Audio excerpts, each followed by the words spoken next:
Alright, let's be honest. What is the worst part of starting a new MMO? For me, it's the 100-hour tutorial where you're just killing sewer rats and delivering soup to some guy named Timothy. What if a game just skipped all that? What if it threw you straight into a massive, non-stop PvP, let you ride a giant monster into a battle, and let you decide your class on the fly?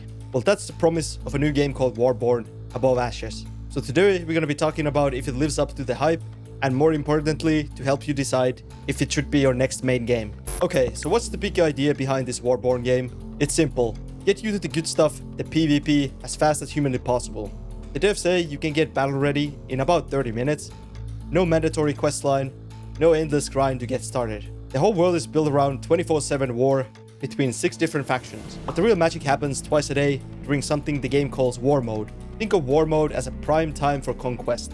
This is when territories become vulnerable, and you will see these huge organized armies with talking battles of over 200 players clashing to take or defend ground. It's the big epic server defining moments. But what about the rest of the time when the war mode is not active? That's where the sandbox part comes in.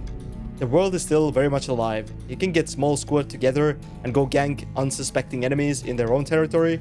You can fight over valuable resource nodes, or you can farm AI mobs, get material for better gear. It's the constant skirmish that happens between the massive wars. This is where things get really interesting for me, the combat and the progression. So how do you actually fight, and how do you get stronger? First off, throw the idea of traditional classes out of the window. In Warborne, you are what you wear, period. Want to be a beefy frontline tank that soaks up the damage, slap on some heavy plate and shield, feeling like a sneaky damage dealer, switch to lighter gear and some daggers. There are over 100 gear pieces, so you can mix and match to find a build that's totally your own. It's very similar to system in Albion Online, if you're familiar with that. The combat itself is action-oriented, more like a MOBA.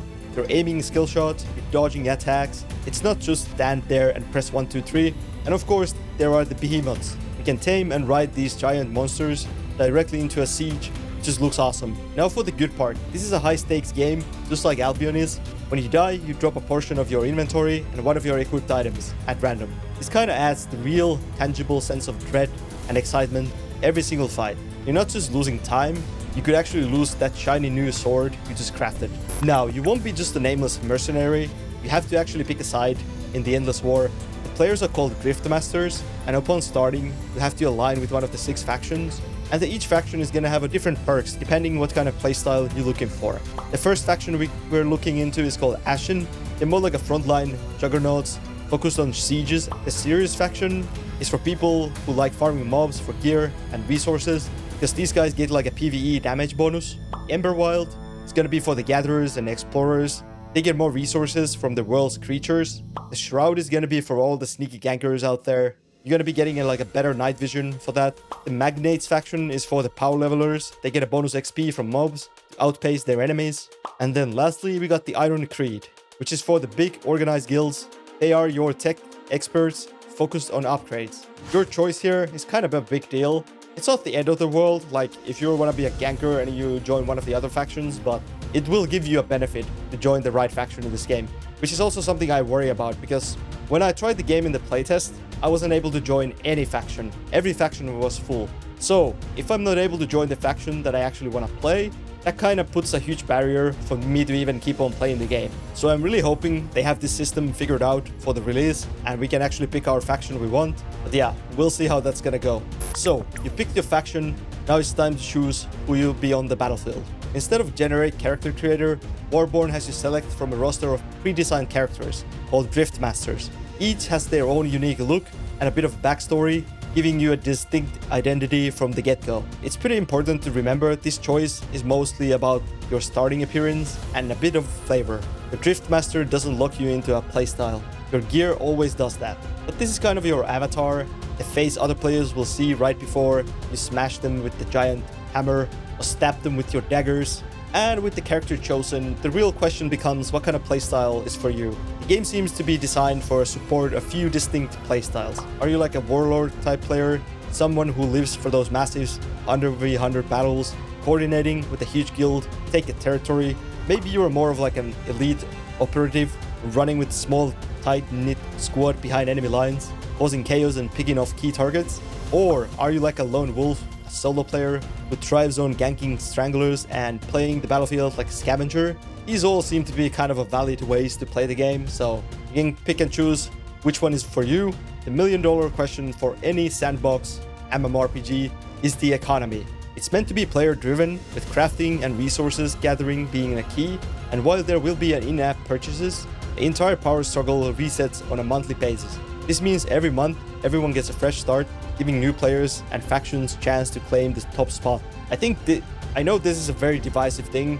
For a lot of people, this is going to be a huge no-no. Personally, I actually like the fact that there's going to be a reset every month. As long as the core gameplay is fun, I'm more than happy to just do it again. I've seen a lot of online discourse around the monthly resets, and people absolutely hate it. And I understand it. Like, losing a big portion of your progress in a monthly basis is going to suck for a lot of MMO players, but personally, I actually like it. It's kind of like you would be having a fresh start every month in like a proper MMO, which is kind of cool. Because let's be real here, the best time in an MMO is the first couple weeks when everyone is new, everyone is playing. If you're able to emulate that feeling every month, I think that could be awesome. But obviously the core gameplay has to be really good for that to happen. So after all the yapping about the game, let's just break it down.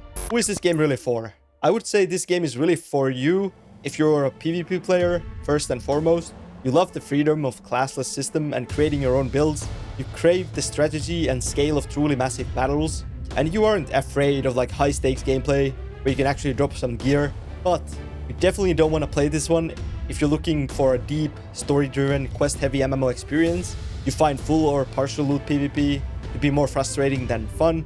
And if you're like strictly a solo player, because it seems like the success is gonna be heavily rely on teamwork. I'm not saying that as a solo player you shouldn't try it out, but just realizing that there's gonna be some limitations and you probably gonna get ganked by multiple people in this game as a solo player, so that's something to consider. But yeah, Warborne Above Ashes does sound like a pretty fun PvP MMO. It's cutting off the fluff and focusing entirely on the thrill of large-scale strategic and punishing PvP. It won't be for everyone, that's for sure, but for the right kind of player, this could be a real hit. It's launching completely free-to-play on September 19th for PC on both Steam and Epic Games stores, and you can start preloading on September 17th. I will definitely play it when it comes out, but now I really want to know what you guys think about the game. Does it actually sound like something you would play? Or just tell me if you're gonna play it, which faction are you gonna picking, because I want to know. I'm picking Shroud, obviously. That would be the best faction for me, but I have a feeling that's gonna be extremely popular faction. Let me know down in the comments. If you find this kind of breakdowns helpful, give the video a thumbs up, subscribe to my channel, it really helps me out. Thanks for watching, I hope to see you in the next one, or maybe I see you in the game. Bye bye.